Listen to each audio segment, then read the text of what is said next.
রাত তখন 12টা। ধানমন্ডি থেকে 3টা ছেলে আমার অটোতে উঠলো, হাতে আইফোন, গলায় হেডফোন। একজন বলছে, কালকে এফএফবিসি এর ফাইনাল ম্যাচ, টিম বিনমে শান্ত ভাই খেলবে। ওই হালার পুতে একটা মাল, একা একটা স্কট ওয়াইপ আউট করে দেয়। আমি লুকিং গ্লাসে তাকাইলাম, ওরা আমার চেনে নাই। আমি একটা সময় সেরা 3জন ই স্পোর্টস প্লেয়ারের মধ্যে একজন ছিলাম। গল্প চলে যায় অতীতে। আমার নাম শান্ত, মিরপুরে একটা ম্যাচে থাকি। আমি তখন টিম ইবোনক্সের মেন প্লেয়ার। আমার রোল রাশার, মানে সবার আগে রাশ দিব, নখ খাইলে খাবো, কিন্তু টিমের জন্য স্পেস বানাবো। ফেব্রুয়ারি 2023, এফএফবিসি, লাস্ট জন পচিনো। আমরা 4জন, ওরা 4জন। দিলাম এক রাশ, চোখের পলকেই 4টা শেষ। আইসিএল চিলাইয়া উঠলো, শান্ত ইজ দ্য বেস্ট। রাতারাতি ভাইরাল হয়ে গেলাম। ফেসবুক পেজে 50K ফলোয়ার, স্পন্সর আসলো 1xBet, মাসে 80,000। আমার আব্বারে ফোন দিলাম, এখন থেকে তোমার আর টাকা পাঠানো লাগবে না, এখন আমি নিজেই কামাই। কিছুদিন পর টিম বিনমের রায়হান ভাই কল দিল, শান্ত, মাসে 5 লাখ দিব, বাসা দিব, আইফোন 50 প্রো ম্যাক্স দিব, শুধু ইবনক্স ছেড়ে আমাদের টিমে আয়। আমি না করতে পারি নাই। 5 লাখ টাকা, আমার বাপের 6 মাসের ইনকাম। কন্ট্রাক্ট সাইন করলাম। 5 লাখ টাকা দেখে কাগজ ঠিক মতো পড়ি নাই। জুন মাসে বুঝলাম ফাঁদে পড়ে গেছি। কন্ট্রাক্টে লেখা ছিল 2 বছরের জন্য টিম বিনমের গোলাম, অন্য টিমে খেললে 20 লাখ টাকা জরিমানা, এবং লাইফ টিম করলে 90% ইনকাম টিমের। আর সবচেয়ে খারাপ বিষয় হলো, টিম ম্যানেজমেন্ট যে কোনো সময় প্লেয়ার পরিবর্তন করতে পারবে। সেপ্টেম্বর 2023, এফএফবিসি মেন ইভেন্টের প্রথম সপ্তাহ আগে রায়হান ভাই ডাকলো, শান্ত, তার পরিবর্তন করছি। আমি বললাম, কেন ভাই? আমার পারফরমেন্স তো ঠিক আছে, গতকালকেও তো 15 কিল করলাম। রায়হান ভাই হাসলো, পারফরমেন্স দিয়া বাল ফালাইবা? নতুন স্পন্সর আসছে, ওর বাপে চায় ওর ছেলে খেলুক, এই জন্য 10 লাখ দিছে। তুই চিন্তা করিস না, তুইও 10,000 পাবি।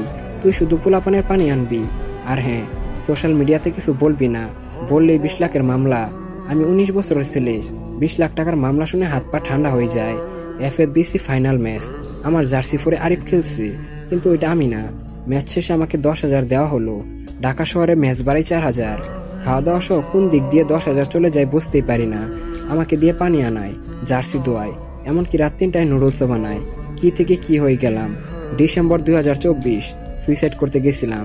লাভ দেওয়ার আগে ছোট ভাই কল দিল, ভাইয়া টাকা লাগবে, আমার অপারেশন। তাই অটো চালানো শুরু করলাম। তো আজকে যেই 3টা ছেলে আমার অটোতে উঠলো, তারা নামার সময় বলল, মামা ফ্রি ফায়ার খেলো? আমি বললাম, আগে খেলতাম, কিন্তু এখন খেলি না। তারা ইউআইডি চাইলো, দিয়ে দিলাম। ছেলেটা ফোন বের করেই সার্চ দিল, সাথে সাথে টিম বিনমের শান্ত ভাই আইডিটা আসলো। এটা দেখে তো তারা শকড হয়ে যায়। আপনি কি ওই শান্ত? আমি হাসলাম, না মামা, ইউআইডি হয়তো ভুল হয়েছে, আমি তো একজন ড্রাইভার। ওরা নেমে গেল এবং 50 টাকা টিপসও দিল। আমি গাড়ি সাইড করলাম, ফোন বের করলাম, এবং 2 বছর পর ফ্রি ফায়ার ইনস্টল দিলাম। গেমের লবি, ক্যারেক্টার, কত কিছু চেঞ্জ হয়ে গেছে। 2 বছর ধরে প্র্যাকটিস নাই, গেম আর কি খেলবো, হাত কাঁপছে। তখনই আমার ফোনে আননোন নাম্বার থেকে একটা কল আসে। আমি ধরলাম। ওপাশ থেকে বলল, আমি তানহা, এফএফবিসি এর নতুন অর্গানাইজার।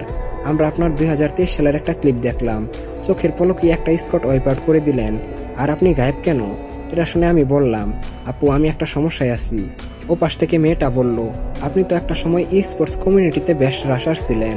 যাই হোক, আপনার কন্ট্রাক্ট এপ্রিল মাসের 25 তারিখ শেষ হবে। এখন শান্ত কি আবারও ফ্রি ফায়ারে ব্যাক করবে?